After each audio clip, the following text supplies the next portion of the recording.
In the Pokemon TCG, control refers to strategies that aim to, well, control the board state. This can be achieved in multiple ways, either by removing energy from the opponent with cards like Team Flare Grunt or Crushing Hammer, locking their active Pokemon from being able to retreat, disrupting their hand with cards like Xerosic's Machinations, Reset Stamp, and Jesse and James, or by walling out the opponent with a Pokemon that either can't knock out or will need multiple hits to knock out only to be healed later. There have been dozens of control strategies in the modern Pokemon TCG, and today we're going to look at the best of the best. So, let's talk about it.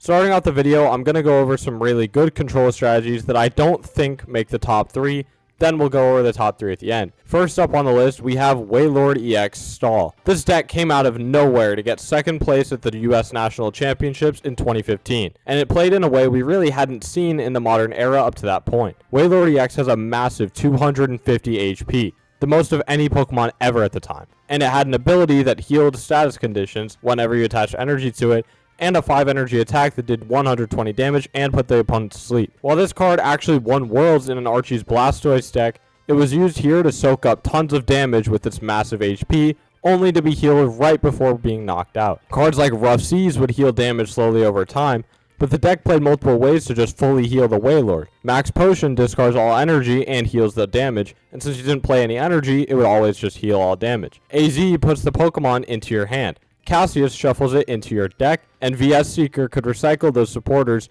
and other disruption options like Team Flare Grunt and Xerosic for energy disruption and tool removal, respectively, and Hue to disrupt your opponent's hand in the late game, forcing them to deck out sooner, since Hue forces both players to discard or draw cards from their hand until they have 5.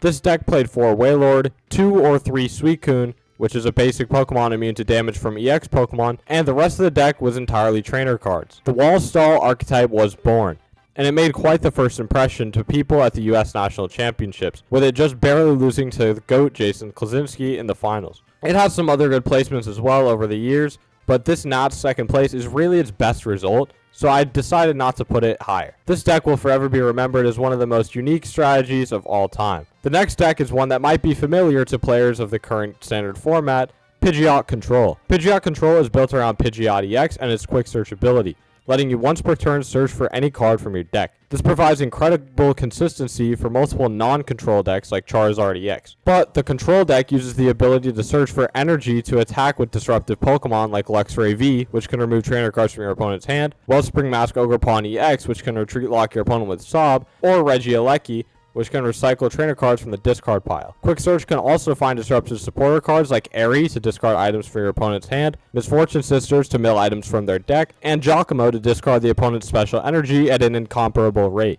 The deck aims to get a Pidgeot out on turn 2 ideally, and try to control the game from then on out to play into a win condition, such as a full retreat lock with Ogerpon or a sweep with Blood Moon Ursaluna in the late game. The deck won the LA Regionals in 2024 and has multiple top 8 and top 16 finishes at other events. It still gets great placements like a recent top 8 at the Vancouver Regional Championships. It's a deck that has a solid place in the meta, and it has for a while now, and it definitely deserves a spot in this video. The next deck is one of the most iconic control decks of all time, and another recent one that stole the hearts of thousands of people for its creativity and unique innovation. This is the Mewtwo V-Union Stall deck. Sander Rosick, Dean Nizam, and Mies Brenninkmeyer all brought this deck to the 2022 North American International Championships. It took everyone by surprise, getting top 4 at the event through Sander, with an incredible performance all throughout the tournament, and especially a memorable round in the top 4 versus Azul. The deck is built around Mewtwo V-Union, a 4-piece promo card that can only be put into play all at once when all 4 pieces of it are in the discard pile. Each quarter, the Pokemon has 1 or 2 attributes that contribute to its success. One of its attacks, Union Gain, lets you attach 2 psychic energy from the discard pile to Mewtwo V-Union. Psysplosion, for 3 energy, lets you spread 16 damage counters on your opponent's board in any way you like,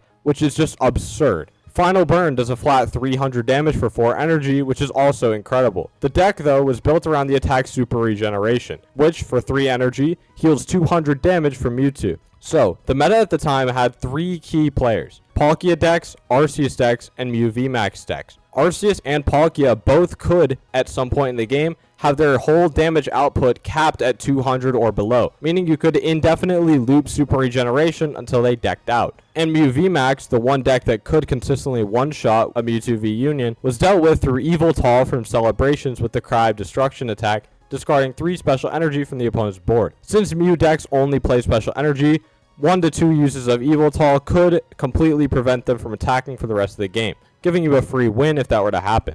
In order to prevent yourself from decking out, Silene from Astral Radiance, which flips 2 coins and puts a card from your discard pile on top of your deck for each heads, could be used to recycle Palpad, which could shuffle in Silene, or TL's Cheer, which could also recycle supporters. The initial list included disruption options like Sydney for Mew and Arceus decks to discard their special energy, tools, and stadium cards from hand, 4 Crushing Hammer to discard energy, and 2 Flannery to discard more special energy and stadiums. Not only did Mewtwo Stall have an impressive showing in NAIC, but it actually continued to be a top tier meta threat afterwards, winning the Toronto Regional Championships and placing 4th at the Porto Alegre Regionals as well. This deck proved that despite how shallow a format might seem, there is always room for creativity and innovation. The next deck is Hoopa Regigigas. Hoopa from Shining Legends has an ability that makes it immune to GX and EX Pokemon. Regigigas has 180 HP on a basic Pokemon and access to the tool card Ancient Crystal, which reduces damage done to it by 30. The main goal of this deck was to soak up damage over several turns with either of these walls, then use Acerola to fully heal them by putting it into your hand, bench it, and loop again. This loop only worked because of the Lusamine supporter card from Crimson Invasion. Lusamine lets you put 2 in any combination of supporter and stadiums from your discard pile into your hand.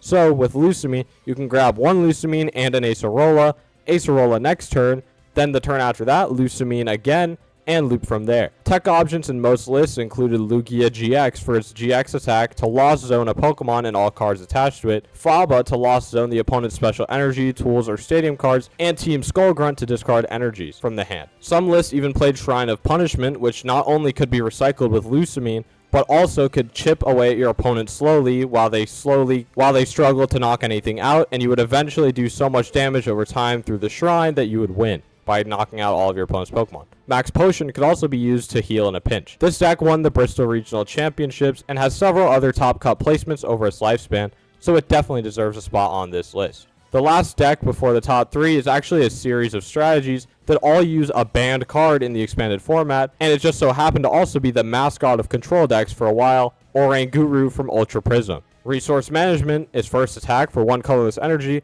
lets you put 3 cards from your discard pile on the bottom of your deck in any order. This means that if you use Resource Management every turn, you can infinitely recycle resources, which obviously led to some pretty broken interactions that could be looped turn after turn with Resource Management. The most successful of these strategies involved a nasty combination of handlock pieces that were often found through Shinshino's Make Do ability or Pidgeotto's Air Mail ability. Lieutenant Surge's strategy is a supporter that lets you, for this turn only, play 2 more supporter cards. You would first play Surge, then play Reset Stamp to reset your opponent to a small hand size once they took prize cards. Usually once they took 3, you'd reset them to a hand of 3. Then use Jesse and James, which forces both players to discard 2 cards from their hand, which left your opponent with a 1-card hand. But if you discarded Wheezing with the effect of Jesse and James, because of its ability, your opponent would actually have to discard all 3 cards in their hand, forcing them down to 0. If you didn't have Wheezing, no problem. You would just play Mars to draw 2 and force the last card to be discarded, leaving your opponent with a 0-card hand once again. Then you would play Chip Chip Ice Axe to look at the top 3 cards of your opponent's deck, put 1 of them on top, and shuffle the rest back in.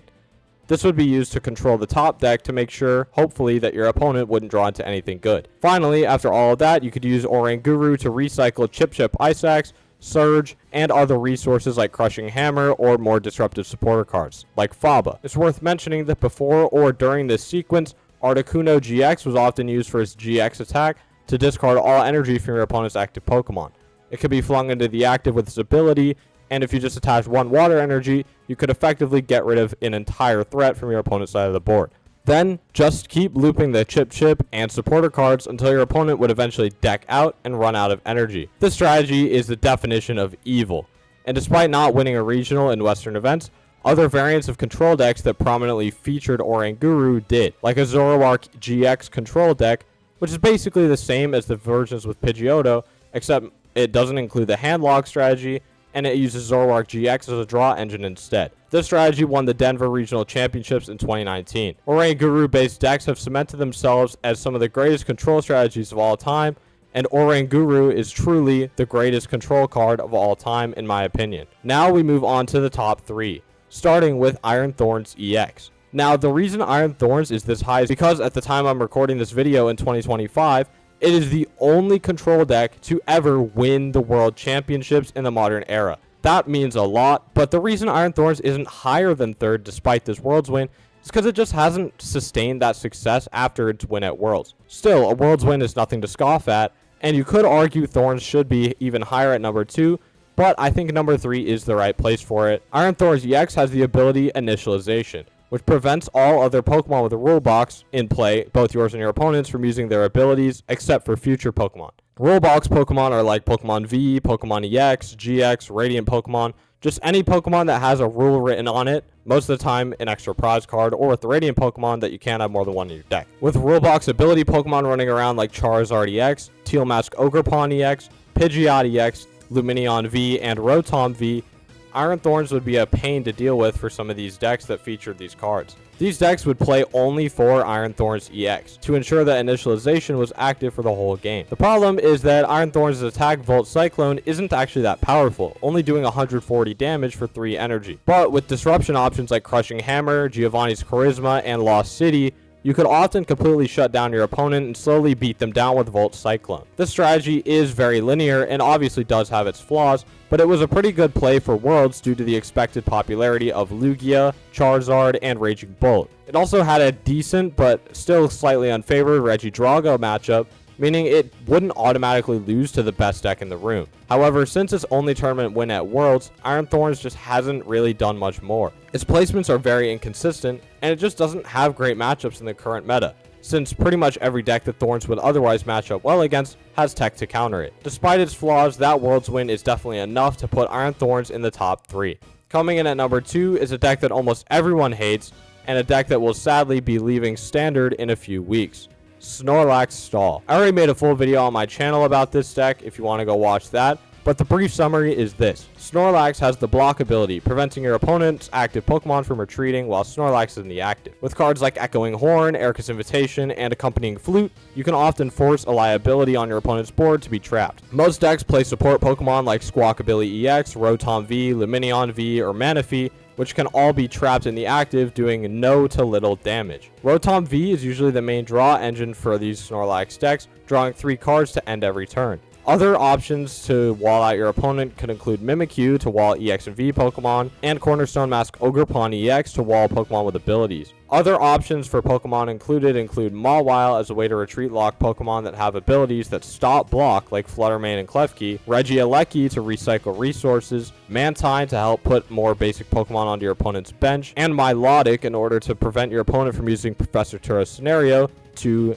remove a liability. It can discard item cards that usually allow Pokemon to switch out of block with Eri or Misfortune Sisters. It can disrupt energy with Handheld Fan or Crushing Hammer, and it prevents decking out with cards like Silene and Pidgeot V. It has won 2 regionals, and it has undoubtedly made a name for itself as one of the greatest control decks of the modern era. I will definitely miss this deck, but at least I got that one last dance at Vancouver with it. So, coming in at number 1 is one of the most toxic cards to ever be released, a card that never should have been printed, and multiple variants of control decks built around it. The card is, of course, Seismitoad EX. Quaking Punch does 30 damage and item locks your opponent for 1 double colorless energy attachment. You could launch this turn 1, going second, to completely slow down most decks, and do some solid damage when combined with Muscle Band, Hypnotoxic Laser, and Burbank City Gym. Other disruption cards could be spammed, such as Team Flare Grunt, Enhanced Hammer, Crushing Hammer, Xerosic, Head Ringer, and more. It all came together with Lysander's trump card from Phantom Forces, the first card to ever be banned in the standard format in the modern era. It just shuffles both players' entire discard piles back into their deck, which is just